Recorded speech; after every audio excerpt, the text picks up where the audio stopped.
America has always described itself in simple terms. A nation of freedom. Freedom from tyranny. Freedom of speech. Freedom of belief. Freedom to choose one's own path. This story is familiar. It is taught in schools, repeated in speeches, embedded in national identity. But beneath that story lies a deeper and less comfortable reality. Freedom in America has never existed on its own. From the very beginning, it has existed alongside something else: order, rules, authority, institutions, limits. This tension is not new. It is not the product of modern politics. It did not begin with social media. It did not start with polarization or culture wars. It is older than political parties, older than most American institutions, older even than the Constitution itself. The United States was not founded on consensus. It was founded on disagreement. Not chaos, not constant conflict, but disagreement managed through structure. The struggle between freedom and order is not a flaw in the American system. It is the system, and it has shaped every major moment in American history. This video does not argue that one side is right and the other is wrong. Instead, it asks a different question. Why has this tension never gone away? And why does it keep returning, generation after generation, in new forms? A nation built on tension.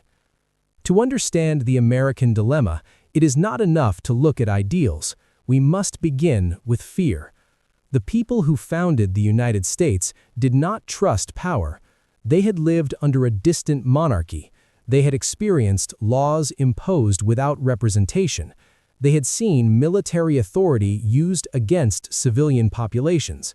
To them, concentrated power was not theoretical, it was personal. Authority, if left unchecked, was something to be resisted. But the founders also understood something equally important. A society without authority does not remain free for long. Without order, freedom collapses into instability. This contradiction shaped the American project from the start. The founders did not imagine freedom as the absence of rules. They imagined freedom as something protected by structure. That is why the Constitution is not a declaration of unlimited liberty. It is a system of restraints. Power restrained by power, authority divided against itself. The goal was not to eliminate government, it was to make government dangerous to misuse. Checks and balances were not designed for efficiency, they were designed for friction.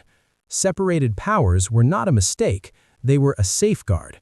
Freedom and order were not meant to merge, they were meant to compete. The Constitution reflects this tension at every level. Congress can pass laws, but slowly. The president can enforce them, but within limits. Courts can interpret them, but cannot act alone. Even democracy itself was restrained. Direct rule by the people was viewed with caution. The founders feared emotional majorities as much as tyrants. They believed that freedom could be threatened not only by kings, but by crowds. So they built buffers, indirect elections, unequal representation, multiple layers of authority. This was not hypocrisy, it was intentional. Freedom needed order. Order needed restraint. Neither could be allowed to dominate completely. One of the clearest expressions of this logic was federalism. The United States was never designed to operate under a single cultural authority. Power was divided between a national government and individual states.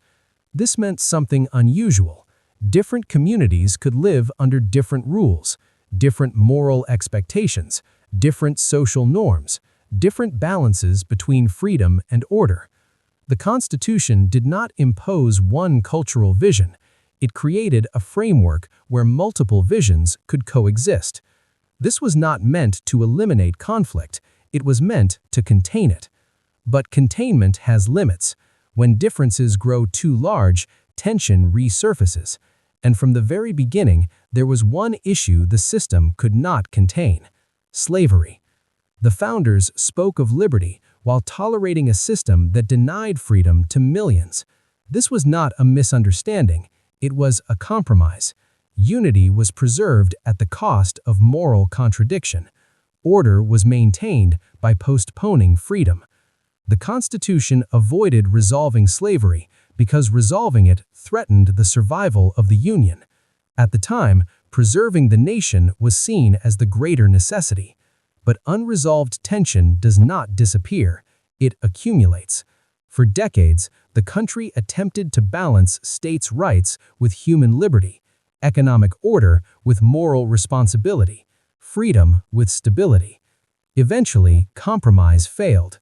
The Civil War was not only a conflict over slavery, it was the collapse of a system designed to manage disagreement. Freedom demanded expansion. Order demanded preservation. Neither could yield. The result was a transformation that permanently altered the American balance. To preserve the nation, the federal government expanded its power dramatically. National authority became unavoidable. Order grew in the name of freedom. This pattern would repeat throughout American history. Every major crisis would raise the same question. When survival is at stake, how much freedom are people willing to give up, and how much authority are they willing to accept? By the end of the 19th century, the answer was clear. There would be no final resolution, only adjustment, only tension, only a system designed to endure disagreement rather than eliminate it. If the founding era established the tension between freedom and order, the 19th and early 20th centuries tested how far that tension could be stretched before the system broke. Every major crisis forced Americans to confront the same question in different forms. When survival is at stake, how much freedom are people willing to give up, and how much authority are they willing to accept? The Civil War permanently altered the American understanding of federal power. Before it, the federal government was limited, distant, and often weak. After it, national authority became real in the daily lives of citizens. The war required mass mobilization, centralized taxation, and unprecedented executive power. These measures were justified as temporary necessities, but their consequences were permanent. Once Americans accepted that the federal government could suspend normal limits in order to preserve the nation, the balance between freedom and order shifted. Reconstruction extended this transformation. Federal authority was used to enforce civil rights, protect formerly enslaved people, and reshape Southern political institutions. For many Americans, this represented the expansion of freedom through order. For others, it represented federal overreach and the erosion of local control. Both interpretations existed simultaneously. Both were grounded in the same constitutional framework. The system allowed freedom to be defended through coercion and order to be justified in the name of liberty. By the early 20th century, industrialization created a new version of the dilemma. The rise of large corporations, urban labor, and economic inequality challenged the assumption that freedom alone could regulate society. Unregulated markets produced innovation and growth. They also produced instability, exploitation, and periodic collapse.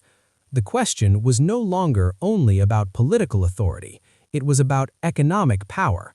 Should freedom mean the absence of government interference, or should order be imposed to protect workers, consumers, and long-term stability? The Great Depression forced a decisive shift.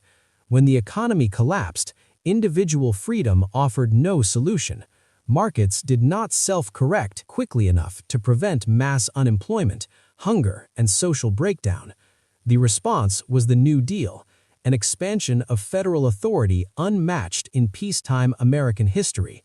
Regulations, social safety nets, and public works programs redefined the relationship between citizens and the state. Freedom was preserved not by limiting government, but by using government to prevent chaos.